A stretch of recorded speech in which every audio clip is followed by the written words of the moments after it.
When working to improve the wideness of your rib cage angle, there are two different exercises that I recommend doing in order to help reduce that infrasternal angle and bring it back closer to 90 degrees.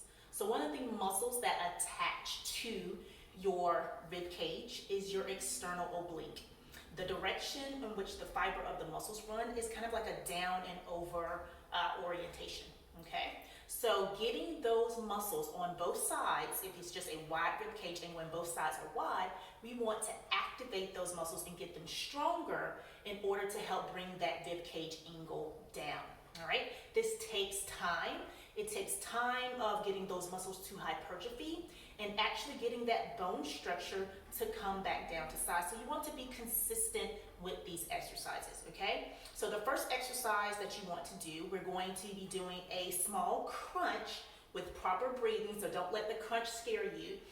Proper breathing being exhale out as you crunch up, okay? It's a very small crunch, and then over, just like that orientation of which I was saying with those muscles, all right? So we're gonna do that together. And then the second exercise is the breathing. And that sound of is going to help activate the muscles that run in between the actual different ribs, okay? So between each rib is the muscle which is called your intercostal muscles. So activating your breath is going to help activate and strengthen those muscles. So it's not a big mover like the external oblique. Is using the breath and the activation of squeezing and engaging those muscles to get them working, all right? So first exercise, you can always have a pillow behind your head, I won't for this example, but you basically want to be on your back. You want to be nice and relaxed. You're gonna start with a big inhale, exhale, engage, all right, just like you normally do. So you're bracing your tummy, and then once you brace, you're gonna come up into a small crunch. It's gonna help to have your shirt up so that you can see. You can always record yourself, just so you can see, but you wanna do a small crunch up, and then you wanna breathe out and over, like you're reaching towards the opposite angle.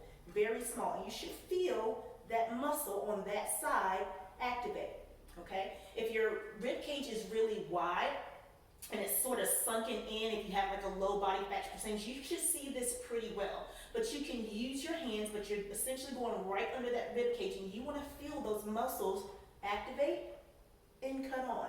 It's very small, and come back down. Now, one thing to look for with that exercise is if though your QL, which is your quadratus lumborum, which is your back muscle back here. If that back muscle is really tight, what will tend to happen is you will come up, and when you try to lean over, you start to side bend, okay? Side bending towards that side. That's what that muscle does. So that's a sign that that muscle is tight if it feels like I just cannot reach over there. Another thing that can prevent you from reaching over is a lack of rotation in your thoracic spine. So what does that look like? Is meaning like if you go like this, you're like, whoa, I stopped like right here. You can't rotate through this upper part or mid part of your back. If that be the case, you want to do separate stretching exercises. So that would look like here, and you can come over, do here, and reaching to the opposite side. You can do exactly like what I just did, and working on rotation in that way. And you can also work your mid-back by getting on a foam roller and being over the foam roll right in your mid-back and working on extending back and getting that mid-back to loosen up. So just a few little things that you can add on to try to help that rotation in the case where, again, you go up to activate. So breathe in, exhale out, crunch, rotate, right? And if you feel like I can't do that, it could be a lack of strength and a lack of mobility. So keep working at those two to get them better. All right, so that's gonna be your external oblique strengthening exercise. You can try to work on doing 10 reps. All right, coming down, small, coming down. You can do 5 and 5, do 5 and 5 again, but 10 reps on each side is gonna be your goal. The second exercise of the Ha breathing, I'm going to show you sitting up first. So here I suggest you having your hands around your rib cage, and what you essentially want to feel is that bucket handle expanding out on the inhale and coming back together on the exhale. And you're going to engage those muscles. Now this is very hard for me to show whether I have my shirt on or not. Those muscles engaging because they're deep. They're in between the rib cage, but you're gonna know you're activating them because that rib cage is gonna come inward, okay? All right, so I'm gonna inhale, rib cage coming out, exhale. So you should watch my fingers coming together.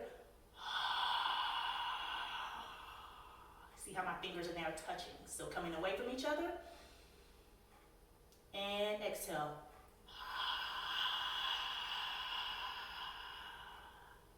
Now, once you get good with both of those exercises, you can combine them together. All right, so what that will look like is big inhale, exhale,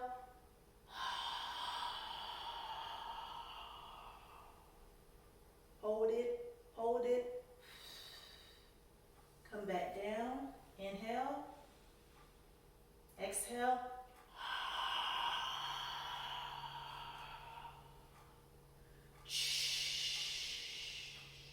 hold it, and relax.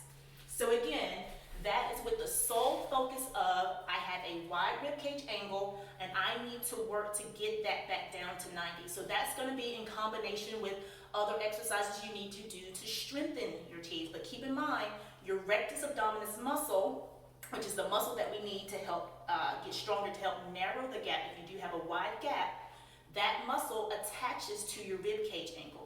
To your rib cage. So if that angle is wide, that's going to keep that diastasis area wider up top mostly, okay? So we gotta focus on not just your TAs at the bottom, but also getting these muscles stronger up here and getting that angle more narrow, meaning closer to 90, in order to get that diastasis to close. So give those a try and keep working at it.